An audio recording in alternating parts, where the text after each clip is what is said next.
Hello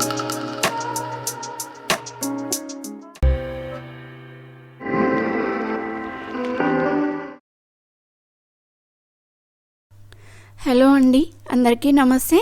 welcome back to our channel triple tea taste travel and tradition. ఈ video ఇంకా first time చూస్తూ ఉంటే please like, share and subscribe. ఈరోజు బీరకాయ పచ్చడి ఎలా చేయాలో ఈ వీడియోలో చూద్దాం.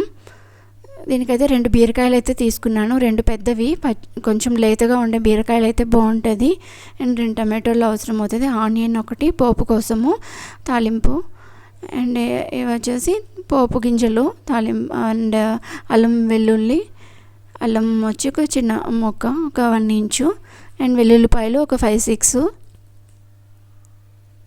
తర్వాత వచ్చి పోపు కోసం తాలింపు గింజలు అండ్ ధనియాల పొడి, చింతపండు, పసుపు, ఎండుమిరపకాయలు. ఇక్కడ మీకు కావాలంటే పచ్చిమిరపకాయలతో అయినా చేసుకోవచ్చు, లేదా ఎండుమిరపకాయలు అయినా చేసుకోవచ్చు. అండ్ కరివేపాకు, కొత్తిమీర కొద్దిగా తాలింపు కోసము. ఇప్పుడు ప్రాసెస్ చూద్దాం. బీరకాయని అయితే ఫస్ట్ ఇలా వాష్ చేసుకొని, ఇలా పైన తొక్కు తీసేసుకొని వాష్ చేసుకునేవాలి. మరి ఎక్కువగా తీయాల్సిన అవసరం లేదు. బీరకాయ పైన తొక్కుంటే మంచిది, ఫైబర్ కంటెంట్ ఉంటుంది కదా హెల్త్కి. అండ్ ఫస్ట్ అయితే బీరకాయని ఇలా కొద్దిగా కట్ చేసి తిని చూసి మళ్ళీ కట్ చేసుకోవాలి. ఎందుకంటే కొన్ని బీరకాయలు ఒక్కొక్కసారి చేదు వస్తుంది. దానికోసము ఇలా ముక్కలుగా అయితే కట్ చేసుకోవాలి. మరి చిన్న ముక్కలు అయితే అవసరం లేదు, కొంచెం పెద్దవిగానే కట్ చేసుకుంటే ఉడికిపోతుంది. సో నేనైతే ఇలా కట్ చేసుకున్నా. అండ్ పెనం పెట్టి ఒక 3-4 స్పూన్స్ అయితే ఆయిల్ అయితే వేయాలి. ఆయిల్ వేసుకొని అల్లం వెల్లుల్లి కొద్దిగా చిన్న చిన్న ముక్కలుగా కట్ చేసి వేసుకుంటే బాగుంటుంది, వేగుతుంది త్వరగా.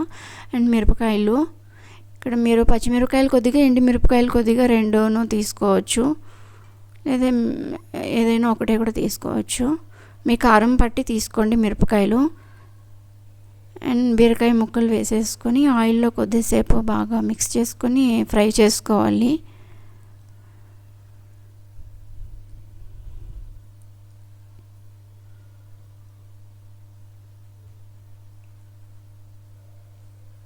ఇలా కొద్దిసేపు బాగా ఫ్రై చేసుకున్నాక ఆయిల్లో టమాటో ముక్కలు కొద్దిగా వేసుకోవాలి.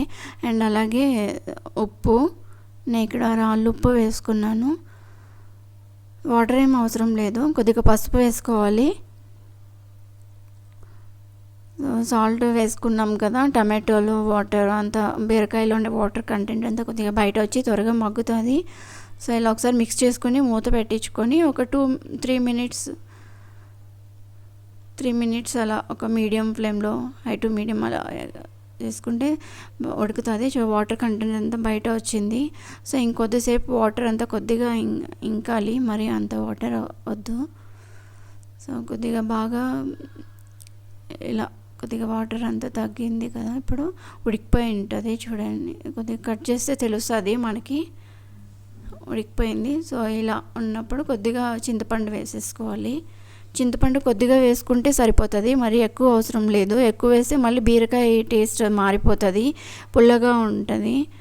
సో ఒక చింతపండు వేసాక ఒక 1 మినిట్ అలా లో ఫ్లేమ్లో పెట్టుకొని ఉడికించుకుంటే సరిపోతుంది. సో టోటల్ ఇలా కొద్దిగా వాటర్ అంతా ఇంకాక మిక్సీ జార్లోకి ట్రాన్స్ఫర్ చేసేసుకుందాం. సో ఇక్కడే ధనియాల పొడి కూడా వేసేసుకొని రుబ్బుకునేవాలి. నేను ఫస్ట్ అయితే కొద్దిగా మర్చిపోయినా, నేను సెకండ్ వేసుకున్నా. మరి ఎక్కువగా గ్రైండ్ చేయకూడదు, జస్ట్ 1 or 2 రౌండ్స్ అలా చేసుకుంటే చాలు. అలా బీరకాయ పలుకులుగా ఉంటే బాగుంటుంది, కొంచెం కోర్సుగా, కొంచెం తొక్కగా ఉంటే బాగుంటుంది. అలా చేసుకున్నాక మళ్ళీ పోపు కోసం మళ్ళీ తాలింపు గింజలు, పచ్చిశనగపప్పు, మినపప్పు, ఆవాలు, జీలకర్ర అవైతే వేసుకున్నా. అండ్ ఒక ఎండుమిర్చి అలా కట్ చేసి వేసుకొని ఒక 2 వెల్లుల్లిపాయలు అలా దంచి వేసుకున్నా. బాగుంటుంది అల్లం వెల్లుల్లి ఆ ఫ్లేవర్ కాస్త. అండ్ ఇక్కడ ఆనియన్స్ పొడవుగా కట్ చేసి వేసుకోవాలి, బాగుంటుంది. అండ్ కరివేపాకు, ఆనియన్స్ అలా పొడవుగా కట్ చేసి వేసుకుంటే మనకు పచ్చళ్ళలో తినేటప్పుడు బాగుంటుంది. అండ్ కొద్దిగా ఇంగువ వేసుకుంటే ఆ ఫ్లేవర్ కూడా బాగుంటుంది. ఇంగువ నచ్చని వాళ్ళు స్కిప్ చేసేవచ్చు, బట్ వేసుకుంటే చాలా బాగుంటుంది. అండ్ కొత్తిమీర కూడా కొద్దిగా వేసేసుకొని మనం రుబ్బి పెట్టుకున్న పేస్ట్ని కాస్త మిక్స్ చేసుకొని సర్వింగ్ బౌల్లోకి తీసేసుకోవడమే. చాలా బాగుంటుందండి వేడివేడి అన్నంలోకి. అలా వేసుకొని నెయ్యి వేసుకొని తింటే. థ్యాంక్ యూ అండి.